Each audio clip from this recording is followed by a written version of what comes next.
नमस्कार, मैं हूं अंजलि इस्टवाल और एक बार फिर से हाजिर हूं बस इसी दुआ के साथ कि फिट रहे इंडिया। अगर आपने अभी कसरत करनी शुरू की है और ख़ास तौर पर आप अगर रनिंग कर रहे हैं तो आपको कुछ ऐसे छोटे मोटे दर्द हैं जिनसे रूबरू होना पड़ सकता है। वो क्या है, हमारे डॉक्टर आपको समझा रहे हैं। पहली बार ब्रिस्क वॉकिंग या रनिंग शुरू करते हैं या फिर जो लोग एक पर्टिकुलर एंड्योरेंस लिमिट तक वॉकिंग या रनिंग कर रहे थे और एकदम से अपनी एंड्योरेंस लिमिट बढ़ा देते हैं, यानी कि आधा घंटा कर रहे थे 1 घंटा करने लगे, 1.5 घंटा करने लगे, या स्पीड उनकी 5 किलोमीटर थी उन्होंने स्पीड बढ़ा दी 10 kilometre all of a sudden. अगर वो इंक्रीज़ करते हैं तो ख़ास करके ऐसे पेशेंट्स को लेग के आगे के भाग में, जिसको कि टिबिया कहते हैं, शिन बोन कहते हैं, शिन स्प्लिंट्स की कंप्लेंट हो सकती है। और इसका जो कारण होता है वो दोनों ही है। एक तो जनरली हम देखते हैं कि विटामिन डी की कमी पाई जाती है जिससे कि बोन्स वीक होती हैं और मसल्स भी वीक होती हैं। और जब आप एक्सरसाइज की जो इंटेंसिटी है वो एकदम से ज़्यादा बढ़ा देते हैं तो बोन्स वो प्रेशर टॉलरेट नहीं कर पाती हैं, they start to get muscle and bone pain. So this is what is called as shin splints. इसका प्रिवेंशन इज़ वेरी सिंपल। आपको सबसे पहले तो एक्सरसाइजेस करने का तरीका है तो एंडोरेंस आपको ग्रेजुअली इंक्रीज़ करनी चाहिए। मैं कहता हूँ अगर आप 2 किलोमीटर चलते हैं तो वही 2 किलोमीटर चलते रहें आप कम से कम 15-20 दिन, जिसके बाद अपनी आप लिमिट बढ़ाएं, 2 से 2.5 किलोमीटर पे करें। तो it has to be a gradual process of increasing आपकी जो एंडोरेंस टॉलरेंस है वो। और रेगुलर चेकअप अगर जिसको शिन स्प्लिंट्स हो रहे हैं, vitamin D, calcium, bone profile कहते हैं, जिसमें कि vitamin D level, calcium, phosphorus, alkaline phosphatase का टेस्ट होना चाहिए और इनमें अगर कोई कमी है तो उसका सप्लीमेंटेशन होना चाहिए। इसके अलावा एक चीज़ है आपका प्रोटीन लेवल। तो you should have a balance diet, so जिसमें कि high amount of proteins, moderate carbohydrates and moderate amount of fat होना चाहिए। अगर आप खेलकूद में एक्टिवली इन्वॉल्व रहते हैं तो आपके लिए कार्बोहाइड्रेट्स कितने ज़रूरी हैं, बता रही हैं हमारी न्यूट्रिशन एक्सपर्ट। एथलीट्स जो स्पोर्ट्स में स्पोर्ट्स ज़्यादा खेलते हैं या दौड़ते हैं या कोई भी किस्म के आप अगर खेल रहे हो या कोई भी किस्म के आप अगर स्पोर्ट खेल रहे हो, उनको कार्ब्स की मात्रा आम इंसान से ज़्यादा चाहिए क्योंकि उनको एनर्जी चाहिए वो परफॉर्मेंस देने में। तो इसकी एक स्पेसिफिक डाइट बनती है कि pre workout, post workout, pre खेलना, पोस्ट खेलना आपको क्या खाना चाहिए। जैसे आजकल लोग मैराथन दौड़ते हैं, इसमें भी अगर आप 1-1.5 महीने स्पेसिफिक डाइट करते हैं तो आप देखेंगे कि आपका जो है एनहांसमेंट या टाइमिंग ऑफ रनिंग कम हो जाता है और आप थकते नहीं हैं।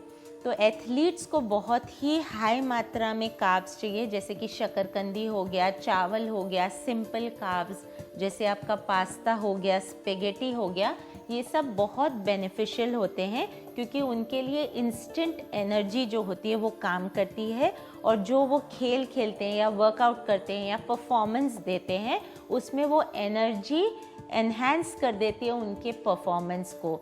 तो उनकी कार्ब्स की मात्रा को रेस्ट्रिक्ट नहीं करना चाहिए, बट हाँ ये पता होना चाहिए कि वो किस तरह किस टाइमिंग में कितना कार्ब्स खाएं, क्योंकि वो मोटा होना भी अफोर्ड नहीं कर सकते, क्योंकि अगर वो ज़्यादा ओवरवेट हो जाते हैं तो वो भी उनकी परफॉर्मेंस में हैम्पर करेगा।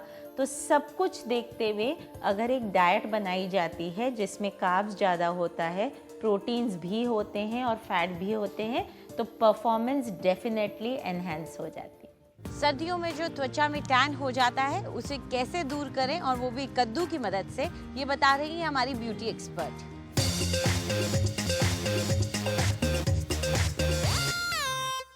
नमस्कार।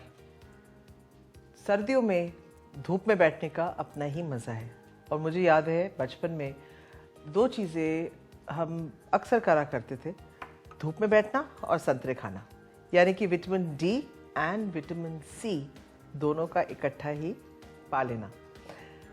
खैर, ये जो सनबर्न है ये भी नुकसानदेह होती है क्योंकि जब ज़्यादा आप धूप में बैठ जाते हैं तो त्वचा जो है वो बहुत लेदरी एंड ड्राई लगने लग जाती है। इसके लिए एक स्टेबलाइजिंग मास्क इस्तेमाल करना बहुत ज़रूरी है और इसके लिए हमें चाहिए एक बहुत ही आसान सर्दियों की सब्ज़ी, यानी कि कद्दू या सीताफल। ये हमने हरा कद्दू लिया है। हरा कद्दू जो है it has high contents of vitamin A and salicylic acid, and ये जो है ये आपके स्किन में एक बैलेंस्ड फील लाएंगे and it will help soften the skin. Pumpkin is a wonderful cleanser और मैं आपको दिखाने जा रही हूँ कि इसको आप कैसे इस्तेमाल कर सकते हैं। कद्दू लेके आपने इसको ग्रेट करना है बारीक।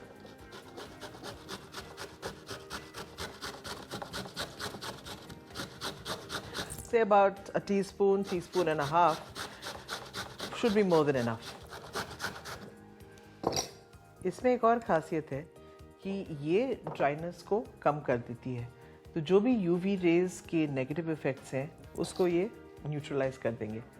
और इसमें मैं डाल रही हूँ थोड़ा सा फुल फैट मिल्क। इन दोनों चीज़ों को आप अच्छी तरह मिक्स कर लें और आप देख रहे हैं कि जो दूध है वो इस कद्दू में बिल्कुल अच्छी तरह अब्जॉर्ब हो गया है। फेस को क्लीन करने के बाद ये कद्दू विच feels really nice and cool, और ये फ्रिज में नहीं रखा हुआ था, बाहर रखा हुआ था, इसको धीरे धीरे dab it all over your face and lie down. कम से कम 10 से 15 मिनट ये आपने अपने चेहरे के ऊपर लगा के छोड़ना है and then just wash your face with cold water and pat dry. और आप देखेंगे कि आपका जो स्किन है it becomes super soft and with only a pumpkin cleanser. See you tomorrow. Fit रहे इंडिया में आज इतना ही। आपको हमारा कार्यक्रम कैसा लगा हमें ज़रूर बताएं। आप अपनी राय हमें ईमेल कर सकते हैं fit@ndtv.com पर। चाहे तो आप हमारे साथ ट्विटर पर भी जुड़ सकते हैं। इस्तेमाल कीजिए #फिट रहे इंडिया। फिलहाल पूरी टीम को इजाज़त दीजिए। नमस्कार।